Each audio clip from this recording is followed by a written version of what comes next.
नमस्कार, स्वागत है आपका। आप देख रहे हैं इंडिया वॉइस और मैं हूं आपके साथ योगेश पांडे। देवभूमि समाचार में रुख करेंगे खबरों का। राजधानी देहरादून में आई आपदा का प्रशासन और सरकार को 20 अगस्त को पता लगा और फिर आपदा से क्षेत्र में तबाही की सूचना सरकार के तंत्र को जैसी ही मिली, वैसे ही मसूरी से विधायक गणेश जोशी, मुख्यमंत्री पुष्कर सिंह धामी और स्थानीय विधायकों के साथ साथ तमाम जिला प्रशासन के लोग मौके पर पहुंचकर राहत और बचाव कार्य का न केवल जायजा ले रहे थे बल्कि पीड़ितों के आंसू भी पोंछ रहे थे। 20 अगस्त को लोग बदहवास थे, हैरान थे और परेशान थे इस बात को लेकर कि आखिरकार इस आपदा ने और कितना नुकसान किया है। लोगों की जब सुबह आंख खुली तो उनके आसपास पड़ोस के घर परिवार के कई लोग लापता थे। पूरे क्षेत्र में आंसुओं का सैलाब भी बहता हुआ दिखाई दे रहा था। टिहरे के सांसद माला राज्य लक्ष्मी आपदा के एक दिन नहीं, 2 दिन नहीं बल्कि पूरे 5 से 6 दिन बाद घटना स्थल पर पहुंची और हालातों का जायजा लिया। सांसद महोदया कुछ देर वहां क्षेत्र में रुकी, लोगों का हालचाल जाना और फिर वापस लौट गई। इस मौके पर बीजेपी प्रदेश अध्यक्ष महेंद्र भट्ट भी उनके साथ मौजूद रहे।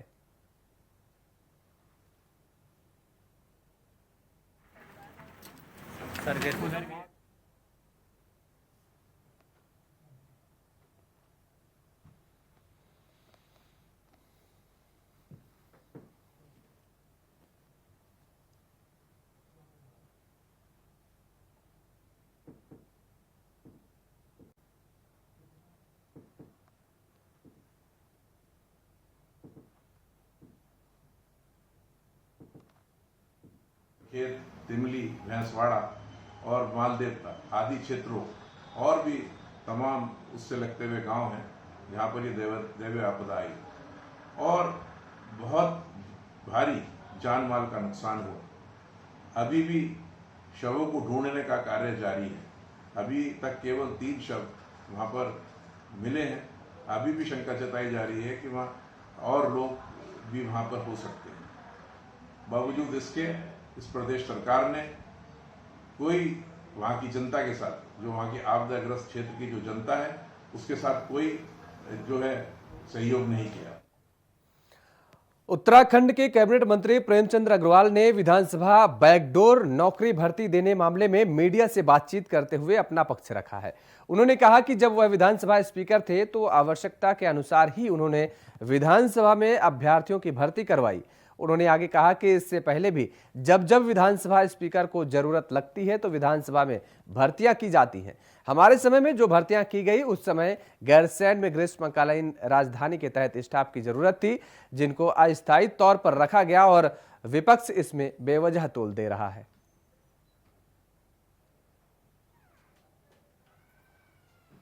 अभी विधानसभा का पिछले दिनों जिसका अभी मीडिया में जो हाईलाइट हो रहा है, मैं एक ही बात कह सकता हूँ कि जो हमें उस समय आवश्यकता लगी और विधानसभा में पहली बार नहीं हुआ। हमेशा जब विधानसभा को आवश्यकता लगती है तो वो अपने हिसाब से और उस आधार पे वो अपने कुछ लोगों को रखता है। अब वो किस आधार पे इस बात को उछाल रहे हैं ये मेरी समझ से परे है। विधानसभा पैगंबर टिप्पणी विवाद पर विश्व हिंदू परिषद के एफआईआर ब्रांड नेता साध्वी प्राची ने बड़ा बयान दिया है। उन्होंने हैदराबाद के विधायक टी राजा की गिरफ्तारी को गलत बताते हुए इसे हिंदुओं के साथ अन्याय करार दिया है और इसके साथ ही साथ उन्होंने stand up comedian Munawar Faruqui और एआईएमआईएम सांसद असदुद्दीन ओवैसी की गिरफ्तारी की मांग की है। दरअसल युवा जागृत विचार मंच के आमरण अनशन पर तीसरे दिन विश्व हिंदू परिषद की सदस्य साध्वी प्राची पहुंची। आपको बता दें कि हरिद्वार में बढ़ते नशे के कारोबार के रोकथाम के लिए युवाओं की तरफ से आमरण अनशन किया जा रहा है और जिसमें भारी संख्या में राजनेता और साधु संत का आना जाना लगा हुआ है।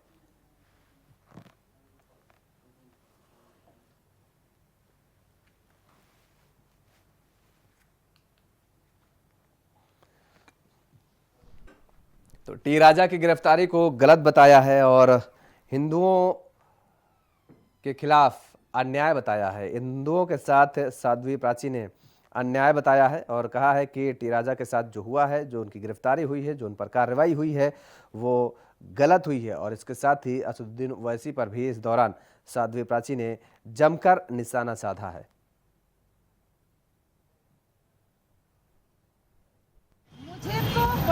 आश्चर्य हो रहा है। टी राजा को गिरफ्तार किया गया भाई, जो सर तन से जुदा हो के नारे लगा रहे, उनको फोन करके उनका सपोर्ट किया जा रहा है, उनको छुड़वाया जा रहा है। हिंदुस्तान में ये सरासर हिंदुओं के साथ अन्याय हो रहा है, ये नहीं होना चाहिए। मैं यही तो कहना चाहती हूँ, टी राजा को गिरफ्तार किया गया, फारूकी को कब गिरफ्तार करेंगे? और ये जो ओबीसी रोज आग उगलता है, ये कब गिरफ्तार होगा? आखिर ये जल्दी से जल्दी गिरफ्तार हो। टी राजा को गिरफ्तार किया गया है ना। मुझे खबर देहरादून से है, जहां पर ग्रामीण विकास मंत्री गणेश जोशी ने कैंप कार्यालय में बैठक ली है। टेक होम राशन के संबंध में बैठक ली गई है। विभागीय अधिकारी इस दौरान मौजूद रहे। केंद्र सरकार ने राज्य को 35 करोड़ की धनराशि जारी की है। वहीं आंगनबाड़ी में समयबद्ध रूप से धनराशि नहीं मिल पा रही है। जनवरी तक के सभी देय अति शीघ्र पूरे कर लिए जाएं। ये बात गणेश जोशी की तरफ से कही गई है। वहीं अधिकारियों को जरूरी दिशा निर्देश भी दिए गए इस बैठक के दौरान।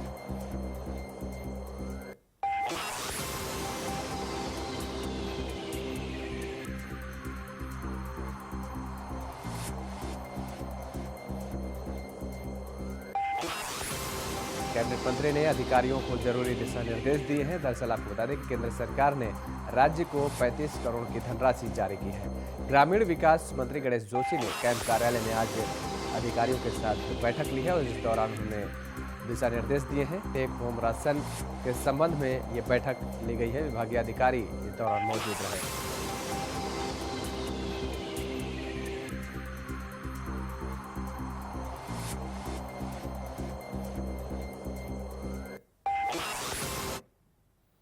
और खबर देहरादून से है, जहां पर कांग्रेस विधायक प्रीतम सिंह के नेतृत्व में प्रतिनिधि मंडल ने डीजीपी से मुलाकात की है।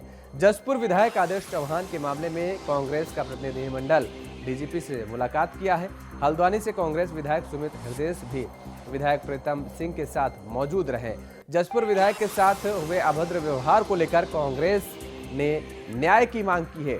जसपुर में कोतवाली पर धरने में बैठे हैं विधायक आदेश चौहान। तो हल्द्वानी से कांग्रेस के विधायकों ने मुलाकात की है। जसपुर विधायक के साथ हुए अभद्र व्यवहार को लेकर के कांग्रेस ने न्याय की मांग की है। जसपुर में कोतवाली पर धरने पर बैठे हैं विधायक आदेश चौहान।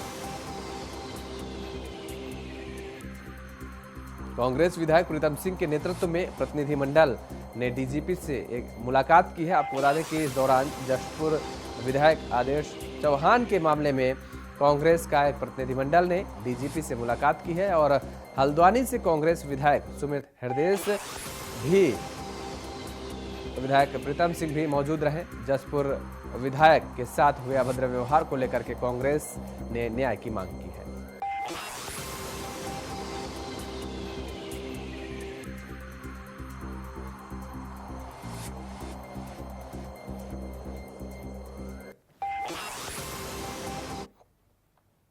यूके SSS की तरफ से आयोजित परीक्षाओं में सफल अभ्यर्थी भी अब सड़कों पर उतर आए हैं।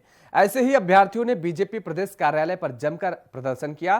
प्रभावित छात्रों ने कहा है कि उन्होंने कठिन परिश्रम कर इन परीक्षाओं को पास किया है, लेकिन आप भर्ती घोटाले में सरकार की तरफ से भर्ती परीक्षाओं को स्थगित करने वाला निर्णय उनके लिए किसी प्रताड़ना से कम नहीं है। ऐसे में सरकार को सफल हुए छात्रों को नियुक्ति दे देनी चाहिए।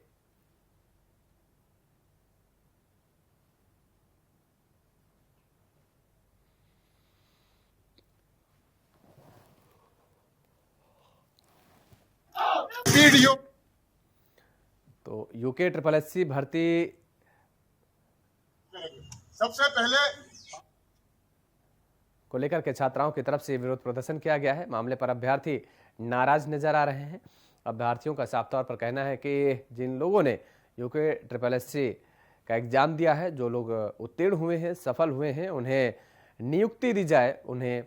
और ऐसे में इन सभी मुद्दों को लेकर के यूके SSS पूरे मामले को लेकर के आज अभ्यर्थियों ने प्रदर्शन किया। जमकर प्रदर्शन किया गया। आपको बता दें कि भारतीय जनता पार्टी कार्यालय के बाहर प्रदर्शन किया गया अभ्यर्थियों का। ये तस्वीरों आप देखिए कि इसमें अभ्यर्थी नजर आ रहे हैं और हल्ला बोल कार्यक्रम के तहत ये प्रदर्शन किया गया। आप तस्वीरों में देखें कि किस तरीके से नारेबाजी करते ये अभ्यर्थी नजर आ रहे हैं और अपनी मांग को लेकर के भारतीय जनता पार्टी के कार्यालय के सामने पहुंचे और जहां पर इन्होंने प्रदर्शन किया है।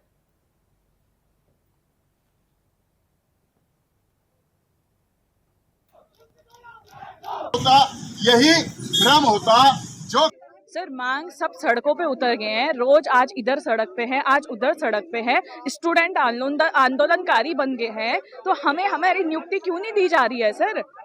क्यों हमें ऐसे हमारी नियुक्तियों को निरस्त करा जा रहा है? आप एक साथ 5 पेपर निरस्त करने की बात करते हैं, क्या समाधान निकलता है? 2016 निरस्त करा, 18 निरस्त करा, समाधान निकला? कितना भ्रष्टाचार गया। 29 तारीख को हम लोग गांधी पार्क से हम महारैली होगी और हम कूच करेंगे मुख्यमंत्री आवास की तरफ। या तो हमें सरकार नियुक्ति दे वरना इच्छा मृत्यु दे। हम यही सरकार से मांगते हैं। सरकार से ये क्वेश्चन होगा सर कि आपके द्वारा स्थापित प्रक्रिया में हमने एग्जाम निकाला है और हमारी हर तरीके से जांच की जाए, सीबीआई जांच की जाए, एसटीएफ जहां बुलाना है हमें बुला दिया जाए। और आज लड़कों को बुला भी रहे हैं, उनको क्या क्या मिलेगा लास्ट में अगर आप ये करेंगे तो? आप किस तरीके से न्याय देने की बात करते हैं? आप अपने आप को युवा मुख्यमंत्री बोलते हैं, युवा आपके सामने भीख मांग रहे हैं। क्या भीख? ईमानदारी जिस दिन सड़कों पर भीख मांगेगी सर, उस दिन भ्रष्टाचार चरम पे होगा, ये हम लिख के देते हैं। आप देहरादून शहर में धोखाधड़ी के मामले अक्सर सामने आते हैं। ऐसा ही एक मामला थाना कोतवाली नगर को मिला है, जिसमें कुछ अज्ञात लोगों ने एक शख्स को अपनी बातों में फंसाकर सोने की घड़ी बेचने के नाम पर धोखाधड़ी की गई है। वादी रविंद्र कुमार की माने तो उसके सोने की चेन के बदले नकली सोने की घड़ी उन्हें दे दी गई है। आपको बता दें कि इससे पहले भी थाना कोतवाली को ऐसा ही एक मामला संज्ञान में आया था, जिसमें नकली सोने की घड़ी देकर 90,000 रुपए की धोखाधड़ी की गई थी। मामले को गंभीरता से लेते हुए पुलिस ने अपनी तफ्तीश शुरू कर दी है। सीसीटीवी और मुखबिरी के जरिए पुलिस ने एक स्विफ्ट कार और वादी के बताए गए हुलिये के मुताबिक 4 लोगों को चिन्हित किया है, जो नैनीताल के होटल शशि में ठहरे हुए थे। पुलिस ने मौके पर पहुंचकर जब संदिग्धों की तलाश शुरू की तो उसमें पीली धातु की चेन, अंगूठी, घड़ी और नकदी बरामद की है। इसके साथ ही पहले की गई धोखाधड़ी के 83,000 रुपए भी बरामद किए हैं। पूछताछ में आरोपियों ने अपना जुर्म स्वीकार किया है और बताया कि वो लोग भीड़ भाड़ वाले स्थानों में जाकर बुजुर्ग लोगों को निशाना कर नकली सोने की घड़ी को असली बताकर बेचने का नाम पर ये पूरी धोखाधड़ी करते थे।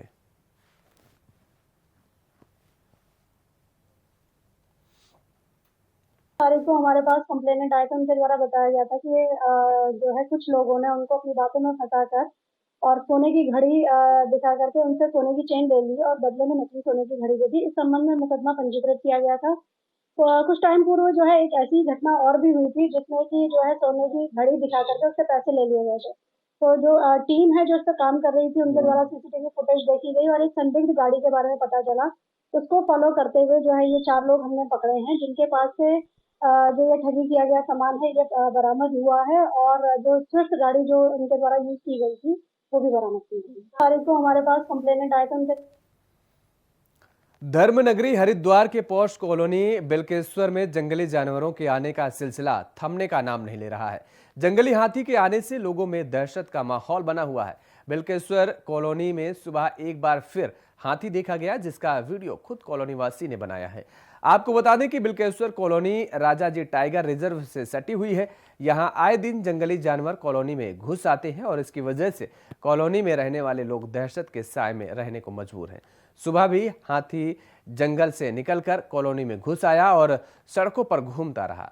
गनीमत रही कि हाथी ने किसी को नुकसान नहीं पहुंचाया। कुछ देर कॉलोनी में घूमने के बाद हाथी जंगल में वापस चला गया। हम आपको बता दें कि बिल्केश्वर कॉलोनी में हाथी के आने का यह मामला पहला नहीं है। इससे पहले भी कॉलोनी में कई बार हाथी या गुलदार देखे जा चुके हैं और लोगों को लाखों का नुकसान भी कर चुके हैं। हालांकि वन विभाग लगातार जंगली जानवरों को रिहायशी इलाकों में आने से रोकने के दावे करता है, लेकिन जंगली जानवर वन विभाग के दावों के लगातार पोल खोलते नजर आ रहे हैं।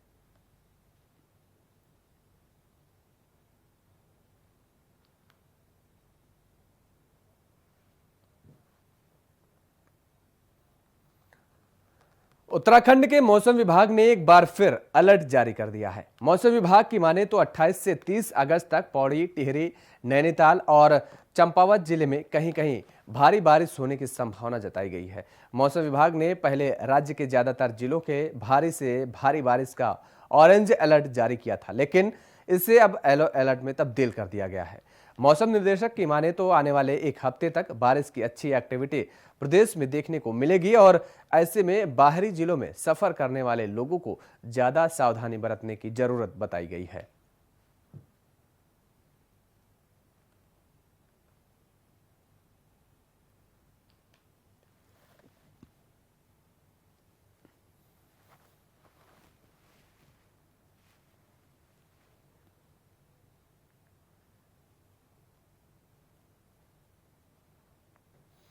पहले ऑरेंज अलर्ट बताया गया था, अब येलो अलर्ट जारी कर दिया गया है। साथ ही लोगों को यह भी बताया गया है कि वो सावधान रहें।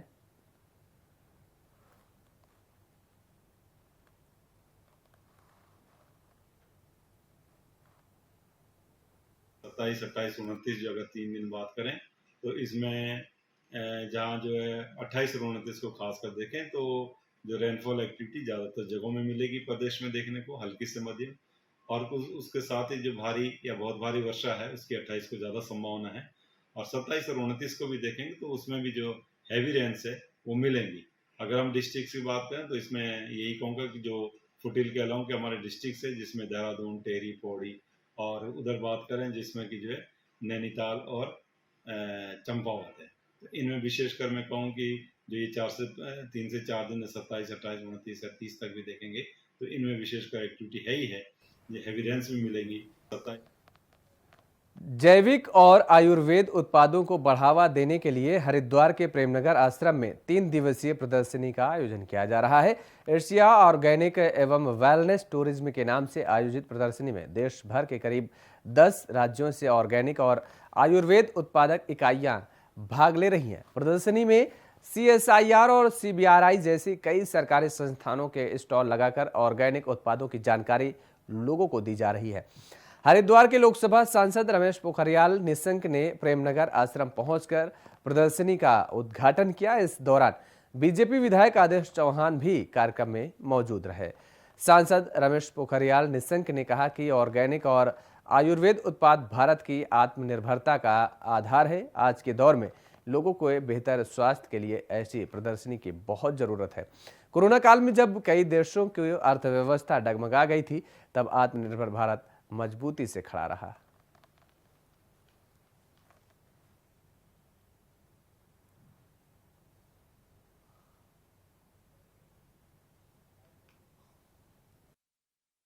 मुझे आज खुशी है कि आज यहाँ पर ये आत्मनिर्भर भारत की उस दिशा में जो यहाँ का आयुर्वेद है, यहाँ की जैव विविधता है, यहाँ का ऑर्गेनिक, क्योंकि पूरी दुनिया और देश इस महसूस कर रहा कि ये जो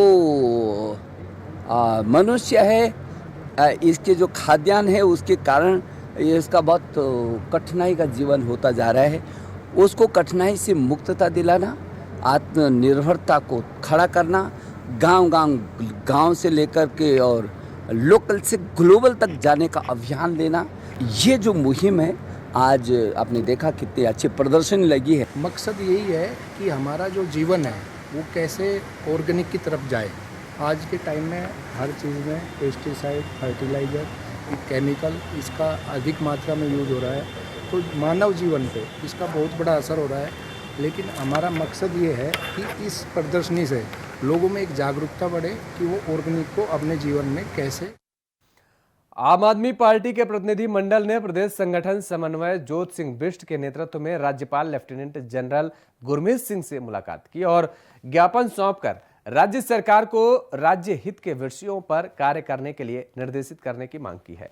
आप नेता जोत सिंह बिष्ट ने कहा है कि जिस प्रकार से भर्ती घोटाले की आज से उत्तराखंड जूझ रहा है, उसको देखते हुए सरकार को निर्देशित किया जाए कि इस पूरे भर्ती घोटाले की रिटायर्ड जज से जांच की जाए, जिससे दोषियों को कड़ी से कड़ी सजा मिल सके।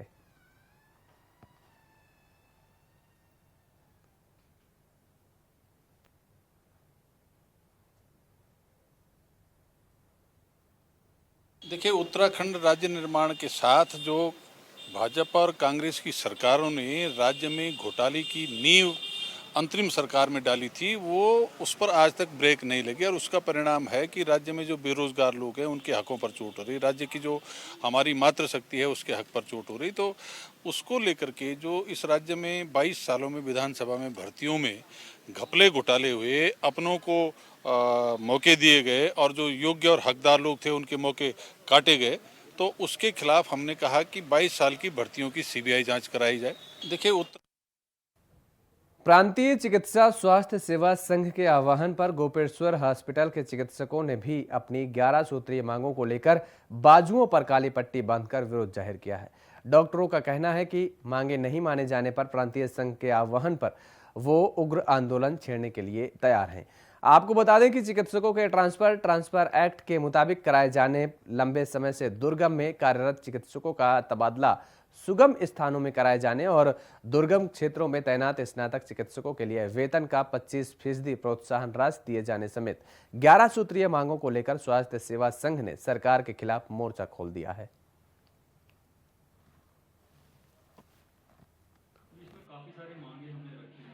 सबसे पहला जो इसमें महत्वपूर्ण है वो है हमारे ट्रांसफर एक्ट का लागू, क्योंकि हमने ये देखा गया जो चिकित्सक पहाड़ में जो सेवाएं दे रहे हैं उन्हें कब तक इसका लाभ नहीं मिल पा रहा है, उनको ट्रांसफर नहीं किया। तो हमारी सबसे पहले की मांग यही है कि इसमें ट्रांसफर एक्ट लागू किया जाए ताकि जो पहाड़ में जो फंसे हुए चिकित्सक हैं या जो दूरस्थ क्षेत्र में काम कर रहे हैं उन्हें भी ये लगे कि। देहरादून में उत्तराखंड शासन से जुड़ी एक बड़ी खबर सामने आई है। आईएएस नितेश झा के नाम से साइबर ठगी कर रहे थे। व्हाट्सएप के जरिए रितेश झा की फोटो लगाकर अधिकारियों को काम करने के लिए प्रेशर किया रहा था। अनाधिकृत रूप से अधिकारियों पर काम करने के लिए दबाव बनाया जा रहा था। इस मामले में सचिव नितेश झा ने डीजीपी उत्तराखंड अशोक कुमार को पत्र लिखा और आपको बता दें कि उत्तराखंड शासन में पंचायती राज सचिव हैं आईएएस नितेश झा।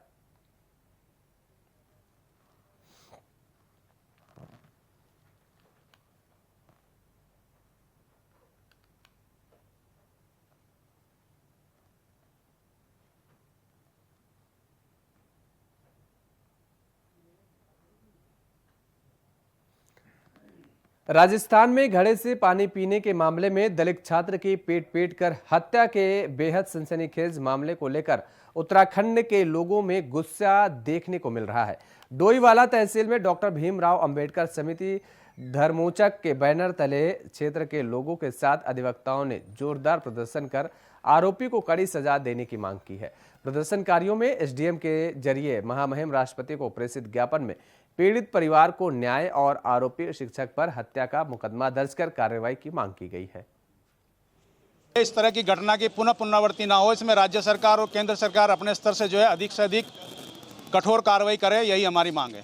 क्या डिमांड ज्ञापन? ज्ञापन हमने आदरणीय उप जिला अधिकारी की महोदय के द्वारा जो है माननीय राष्ट्रपति महोदय भारत सरकार को दिया है और उसमें जो मांग की गई है उसमें एक जो हत्यारे हैं उन्हें फांसी की सजा दी जाए और जो इंद्र मेघवाल है उसे न्याय दिया जाए।